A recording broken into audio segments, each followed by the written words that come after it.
21h30, il y a la commission féministe qui se réunit sur les marches derrière le kiosque rouge. Et à 21h30, il y a un média training. Et il y a de plus en plus de gens qui s'installent en fait chaque jour, des commissions, des nouvelles personnes qui viennent sur la place. Donc on fait un petit tour tout à l'heure d'horizon des nouveaux lieux qui se créent. Oui, il y a même une librairie. Apparemment, il y a une dame qui répond à toutes les questions scientifiques et on aimerait bien la rencontrer aussi. Si quelqu'un la croise, est-ce qu'on peut lui demander de venir sous la porte de Radio 2? C'est une dame qui se promène avec une pancarte sur laquelle il est écrit Science de Bon et qui répond à absolument toutes les questions. Et on en a quelques-unes à lui poser. Avis de recherche. Alors, hier, on a oui, hier on a rencontré Jean-Luc Nancy qui passait par là. Comme il n'habite pas à Paris, c'était sympa de le voir. Bon, je ne l'aurais pas reconnu, hein, je vous le dis, parce que comme je ne voyais pas la tête qu'il avait et qu'il est très vieux. Mais il était accompagné de quelqu'un qui m'a dit c'est Jean-Luc Nancy. J'ai fait ah, ça c'est chouette alors. Et donc on est parti avec le petit zoom, un petit micro et on l'a installé sur une chaise. Et voilà, on lui a posé des questions. Donc à lui, Jean-Luc Nancy. J'ai un gros souci vis-à-vis de ça, vis-à-vis de la politique entre guillemets de délation. Oui, on est tous de bonne foi, de bonne conscience, on a tous des hautes valeurs de la justice, etc. Ok, très bien. Mais on vit dans un monde, dans ce monde-ci, de ce monde des hommes, capable de définir et du meilleur. Donc moi les étoiles jaunes ou les étoiles noires ou les étoiles tout ce que tu veux les étoiles rouges, ça va. On a déjà donné.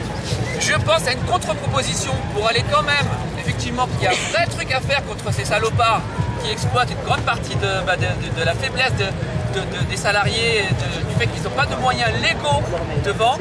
C'est de pourquoi pas essayer d'impulser une forme de cabinet légal, citoyen, lequel serait chargé de pouvoir traîner en justice, ou en tout cas d'accompagner les dossiers de justice. Et pourquoi pas faire ça en lien avec les sociétés, des consommateurs, etc. Il y a peut-être les actions collectives qui peuvent être menées, j'imagine. Donc, est-ce qu'il n'y a pas des ressources citoyennes à consacrer pour pouvoir permettre d'être un guichet assez offensif et d'utiliser le recours juridique contre ces entreprises-là? Donc en fait la proposition c'est de ne pas faire qu'une liste noire mais créer carrément un comité.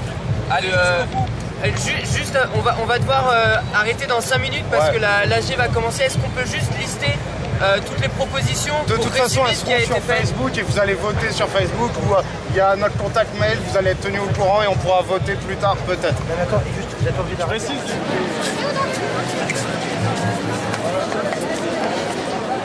C'est des ouvriers qui réfléchissent Nicolas. pas.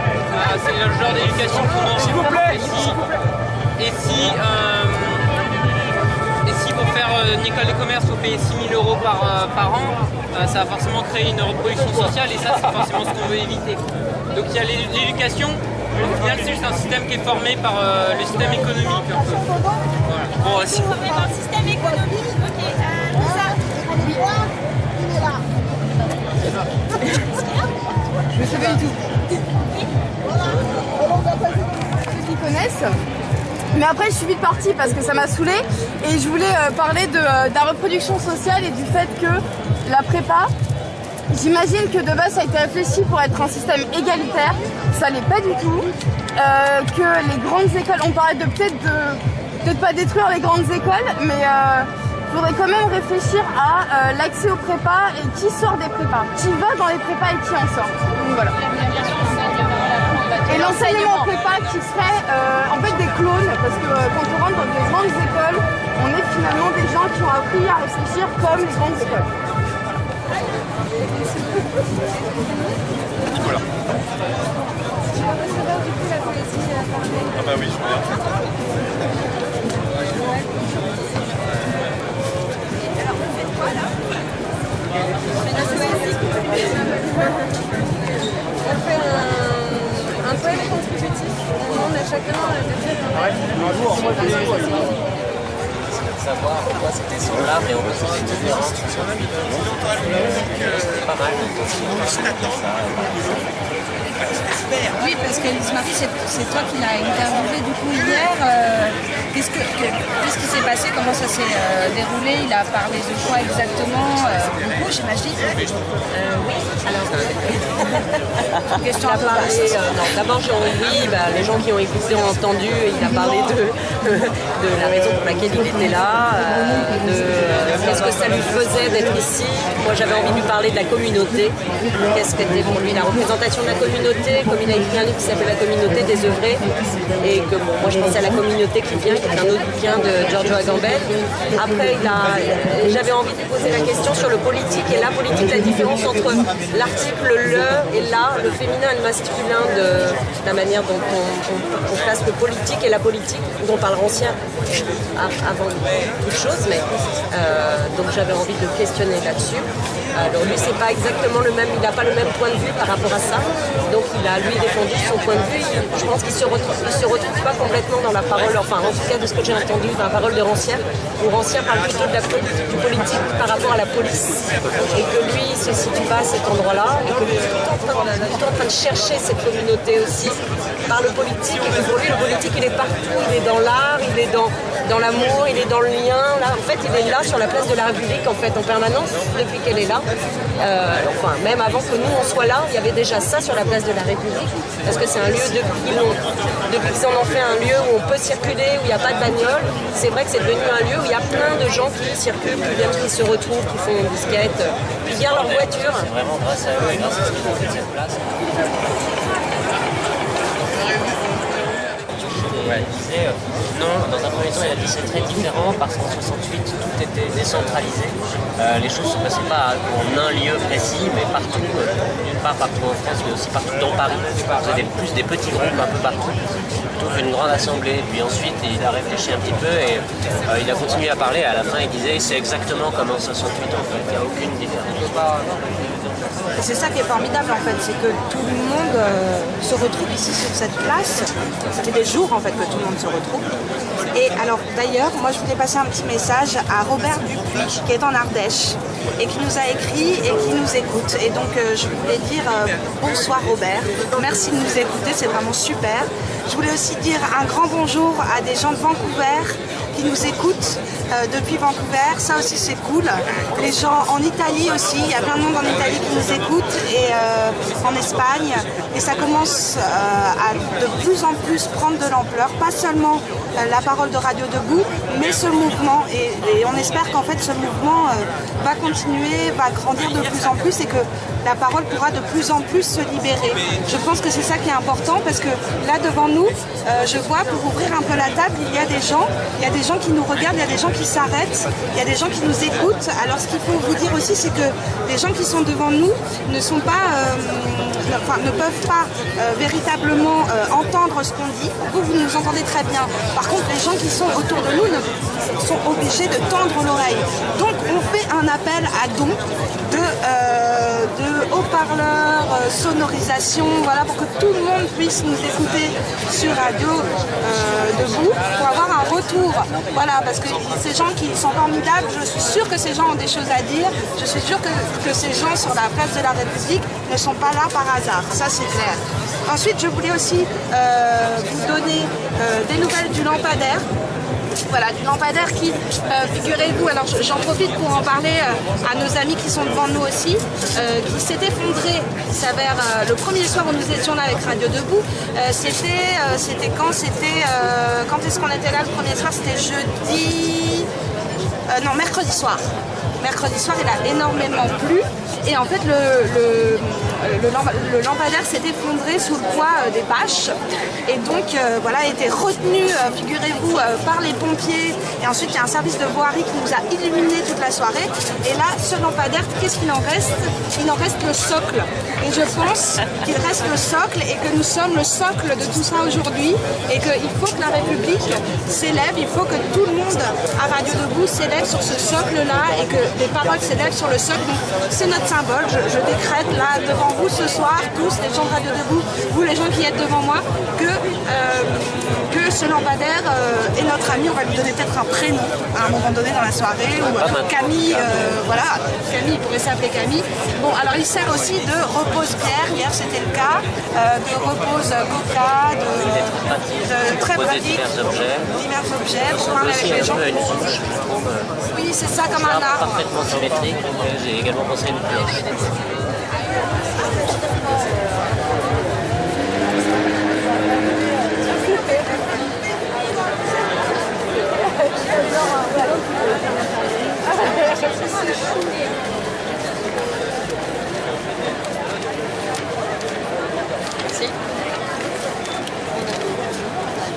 En respectant les allées. Donc là, il y a 3 allées, une là et une là.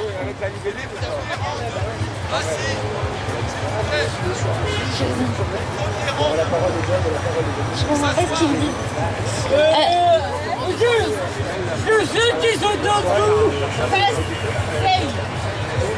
Ce serait bien qu'il y ait un maximum de personnes assises. Si ceux qui sont debout, faites attention. Essayez de vous mettre au fond pour que ceux qui veulent s'asseoir puissent s'asseoir, et ce serait bien qu'il y ait un maximum de personnes qui puissent s'asseoir.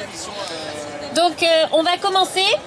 Je rappelle l'idée de cette assemblée qui est donc une assemblée populaire. C'est une assemblée où il n'y aura pas de vote, parce qu'on considère que s'il y a vote, en fait, il faut que ce soit organisé en avance, qu'on prévienne les participants à l'avance, parce qu'il faut qu'il y ait débat pendant les après-midi, lors des commissions. Donc il n'y aura pas de vote pendant cette assemblée. Il faut que je parle plus fort, c'est bon ? Ok. Donc, je vais rappeler les règles qui structurent un peu cette assemblée. Alors...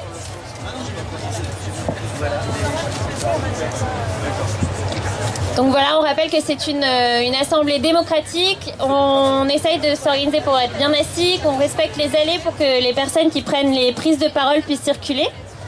Donc les signes, j'imagine que beaucoup d'entre vous les connaissent déjà, mais je vais quand même les rappeler. Alors, quand vous êtes d'accord, vous mettez les mains en l'air, comme ça. Elle va le faire. Ah voilà, super. Quand vous n'êtes pas d'accord, c'est opposition. Si, c'est l'opposition radicale aussi, on peut l'appeler si vous voulez.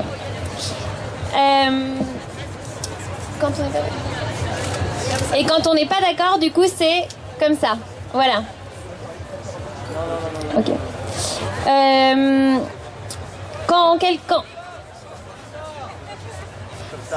Bon, on recommence. Quand on est d'accord. Quand on n'est pas d'accord. L'opposition radicale. C'est une vraie chorégraphie. Quand on veut dire que quelqu'un l'a déjà dit, qu'il faut qu'il passe à autre chose. Quand on souhaite faire un point technique. Voilà, donc ça c'est un point d'expert. Quand on souhaite que la personne qui a le micro parle plus fort. Voilà. Quand on veut demander la parole, donc on lève le doigt. Et quand on ne comprend pas, c'est sur la tête comme ça. Voilà. Donc voilà les signes qui vont être utilisés pour que l'assemblée puisse interagir avec les personnes qui ont le micro. Ah, et j'ai oublié l'appel au silence quand on souhaite que l'assemblée se calme. Voilà, c'est le chapeau. Alors, je vais rappeler les rôles aussi des personnes qui vont animer cette assemblée. Donc, moi, je suis modératrice. Donc, bon, je suis une personne neutre. Je suis une bénévole. C'est la première fois que je fais ça. L'idée, c'est que ça tourne. Donc, tous les jours, il y a une nouvelle personne bénévole volontaire qui va être modératrice. Il y a avec moi des facilitateurs qui vont m'aider aussi pour que la prise de parole s'effectue de manière tolérance, la patience, la bienveillance et la compréhension. Quelque chose de très important lors des assemblées, c'est qu'on parle en son nom propre, pas au nom d'un mouvement et d'une organisation. Donc voilà, c'est quelque chose auquel on réfléchit. On a beaucoup réfléchi. Voilà, ce sont des individus qui parlent et non des organisations. Partagez. Bonjour.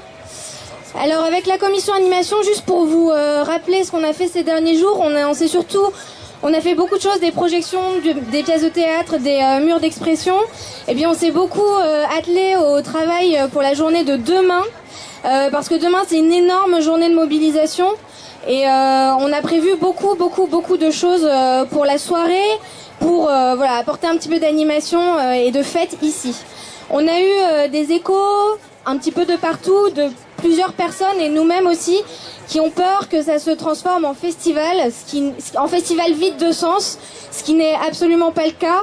Et du coup, on a planché sur un texte à vous lire, que je vais vous lire tout de suite au nom de la commission animation.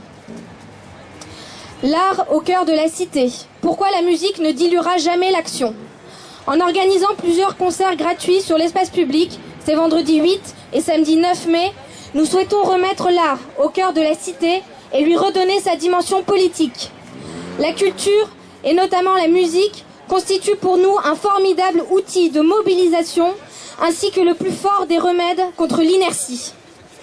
Cette forme artistique permet notamment de rassembler autour de références communes des gens que de nombreuses constructions sociales et médiatiques veulent opposer. Par un constant mélange des statuts professionnels et amateurs et des genres rap, reggae, cumbia, musique électronique, nous proclamons ce week-end l'unité de la culture et par là même l'unité d'un élan populaire, libre, déterminé et multiple. Si d'aucuns craignent une festivalisation du mouvement, nous comptons au contraire sur l'engagement des occupants et des artistes pour pérenniser ce qui se passe ici à Nuit debout. La musique n'est qu'une des propositions artistiques visant à renforcer le rassemblement.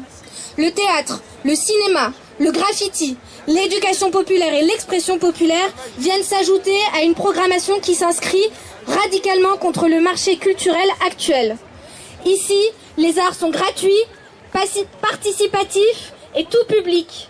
Ils visent à construire un imaginaire collectif et choisissent la rue comme endroit.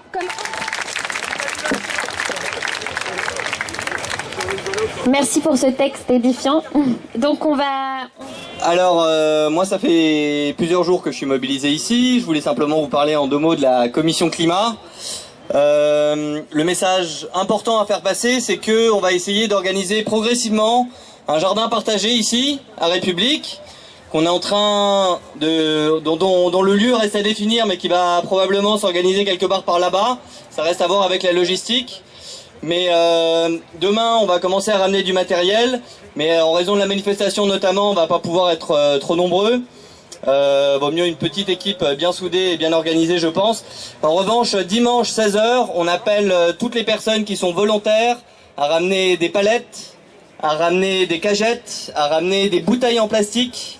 On va mettre en place un bac de récupération de bouteilles en plastique là-bas à côté des autres déchets, pour pouvoir faire une sorte de mur végétal. C'est une conception assez originale que je vais pas détailler ici, mais en tout cas voilà, ça c'est pour les grandes lignes. Et sinon on a aussi travaillé à la mise en place d'un manifeste et à d'autres actions qui vont se tenir, mais le message important c'était donc sur le jardin partagé, dimanche à 16h.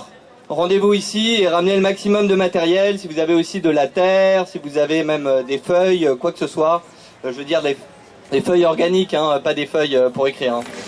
Je vais appeler maintenant la commission restauration.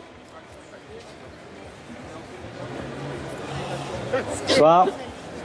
Donc nous, on est en charge de la cantine, on fait à manger à prix libre.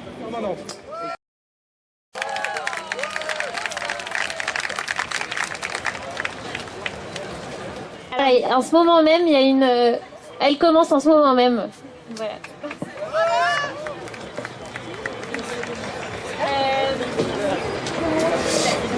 Je vais appeler la commission dessin debout, du coup. Bonsoir. Bon, pardon, désolé, mais ça, il faut pas avoir ça. Bon, bref, j'ai du mal. Merci.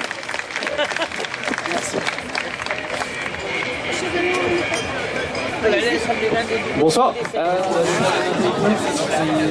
vais commencer par ça.